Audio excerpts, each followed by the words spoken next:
Hello class, welcome to day 2 of distance learning. Today we're going to be discussing the Pythagorean Theorem. A few notes from yesterday. Yesterday was day 1, we went live. I want you guys to be aware that teachers do not get notifications for anything that you leave in the comment section, even if it's a private comment. The Google Classroom is set up with a universal Gmail account that, yes, we all have access to, but we do not get notifications for. So the best way to ensure that we see your comment and can help you as fast as we can is to contact us using either our resurrection emails or the Google Voice phone number that was provided to you. So please be aware of that. Again, contact us directly.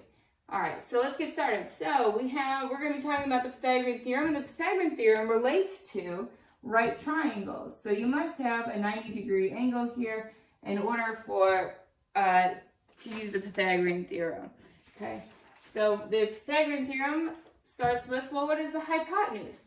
The hypotenuse is going to be the side of the triangle that is the opposite of the right angle. So I'm looking at my right angle. The side that is opposite here is the hypotenuse. This is the hypotenuse. Okay, and the legs of the triangle are the two sides that connect to that right angle. So we have here, this here would be considered a leg, and we have a leg down here.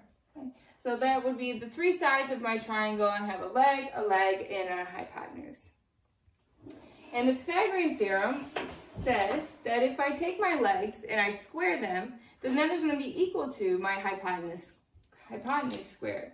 So if I don't know something, let's give them some variables. Let's call this leg A, let's call this leg B, and let's call this hypotenuse C. So the Pythagorean Theorem says that if I take my legs, A and B, square them, then add them, that's going to be equal to C squared. So A squared plus B squared is equal to C squared. So you should recall this. We did do this last year in pre-algebra. Hopefully that this section is a little bit of a refresher for you. So let's jump into an example here. I have a right triangle here with measurements 9 centimeters, 12 centimeters, and C. C is a variable. I don't know how long that side is. So let's determine what pieces are the legs and what is the hypotenuse. If you said that 9 is a leg and 12 is a leg and C is the hypotenuse, then you would be correct. So now we can plug these values into our Pythagorean Theorem formula. I know that A squared plus B squared is equal to C squared.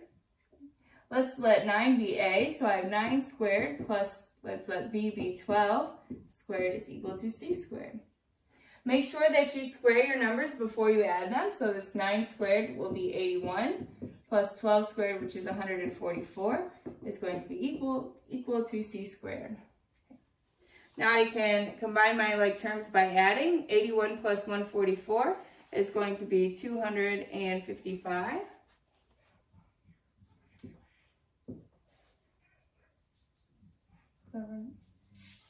Yeah, is equal to C squared.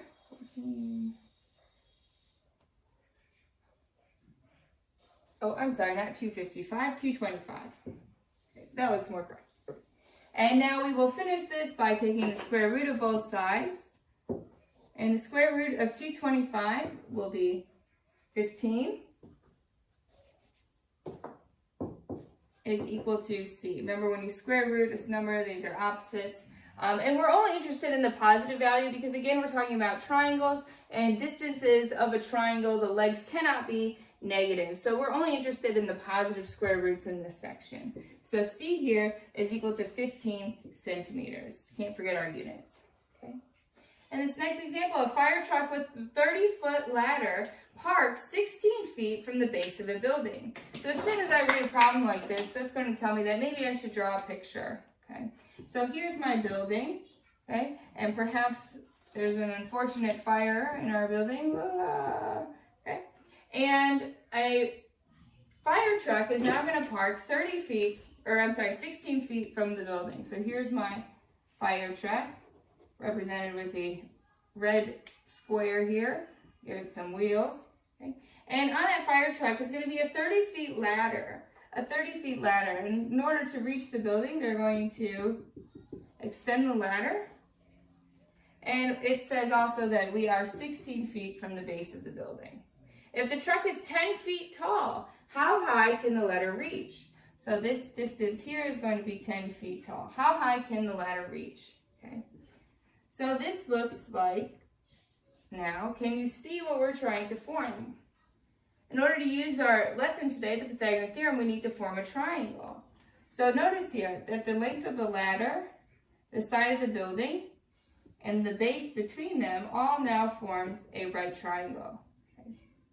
Where the height of the building here is the length, the base here is another leg, and the length of the ladder is going to be our hypotenuse. So let's use this information to find this missing side here, because I know that this bottom piece is 16 as well, 16 feet from the base. So using the Pythagorean Theorem, a squared plus b squared is equal to c squared. Okay. Well, what is one leg? Well, I don't know what this leg here is, so I'm going to go ahead and use a variable. So I could just keep that as a squared plus my other leg, 16 squared, is equal to the height of the length of the hypotenuse, which is going to be 30 squared. Okay. So now you can evaluate a squared plus what is 16 squared is now you're making 256 is equal to 30 squared, which is 900. Okay. Now solve for a, subtract 256 from both sides. Okay. A squared is equal to 900 minus 256 will leave you with 644. Take the square root now of both sides. And A is equal to 25.4 feet. Now, is this our final answer? Well, notice here that this is the length only from this side. We have not yet included the height of the truck.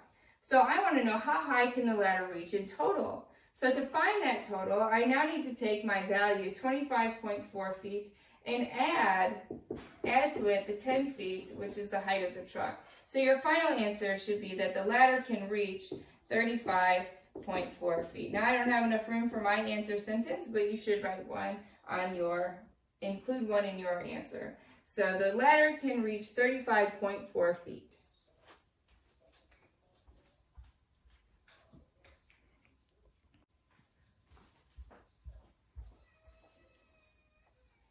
So the Pythagorean Theorem gives us what is called a conditional statement. And a conditional statement starts with the word if. So it gives us if something, in this case, if a triangle is a right triangle, then a squared is equal to b squared. So it is called a conditional statement. Sometimes they're referred to as if-then statements. You'll be seeing these a ton when you enter geometry next year in high school. So I want to give you a little introduction today. So if you have an if-then statement, then we can discuss what is called the converse, which means, well, what happens if you take this first part, which is the hypothesis, and you switch it with your conclusion.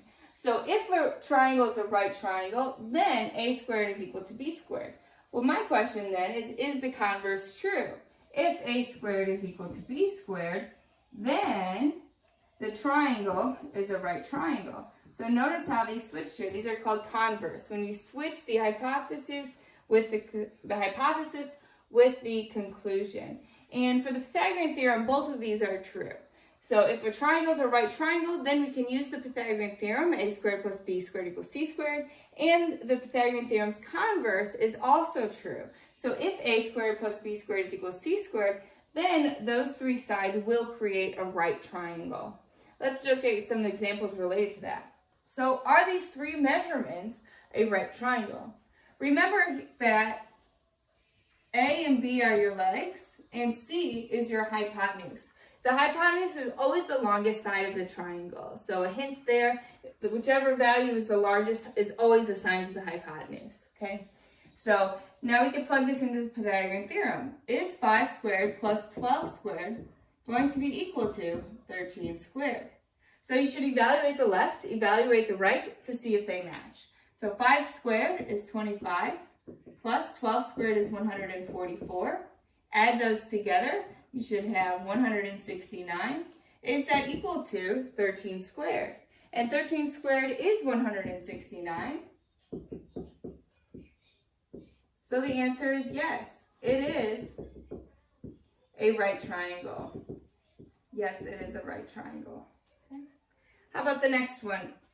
7 and 9 are going to be my legs, and 12 here is the hypotenuse. Is 7 squared plus 9 squared going to be equal to 12 squared?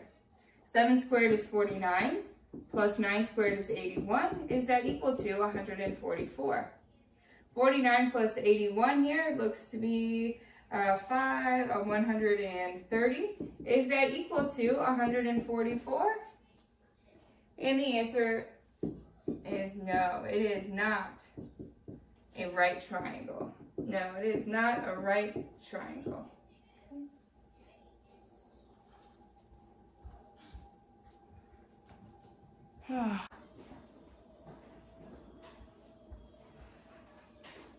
Last example, if two forces pull at right angles, then the resulting force is going to be at a diagonal related to the rectangle.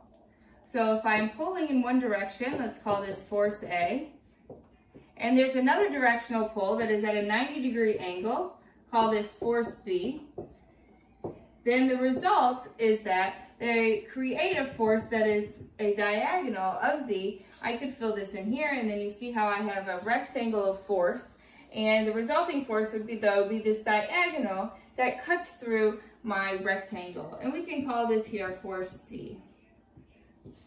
This problem gave me some values for these forces. Force A is 30 pounds, force B is 40 pounds, and force C is 50 pounds. Will these forces that are provided wind up being forces that will result in the diagonal of a rectangle?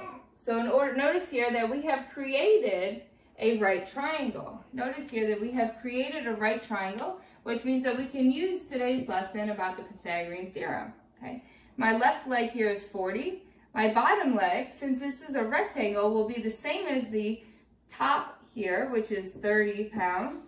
And my hypotenuse is 50 pounds. So let's plug that in. 40 squared plus 30 squared, is that equal to 50 squared? 40 squared here is 160, plus 30 squared, which is 900, 1,600 plus 900, is that going to be equal to 2,500, which is 2,500? Add 1,600 plus 900, to give you 2,500, which is equal to 2,500. So therefore, the answer is yes. The forces would create a pull at a right angle. Okay. So that concludes today's lesson. You have your homework. I did receive everybody's homework from yesterday, so great job. In the future, you don't have to email us to tell me, did I receive it? You should be able to see under your grades tab that your submission was submitted. If it was submitted, then I received it. If I ever don't receive your homework, then I will reach out to you directly. I know you guys are good for it. So again, if you need any help, contact me through my direct contacts. Use that Google Voice number and use my Resurrection email. Have a good day. Bye.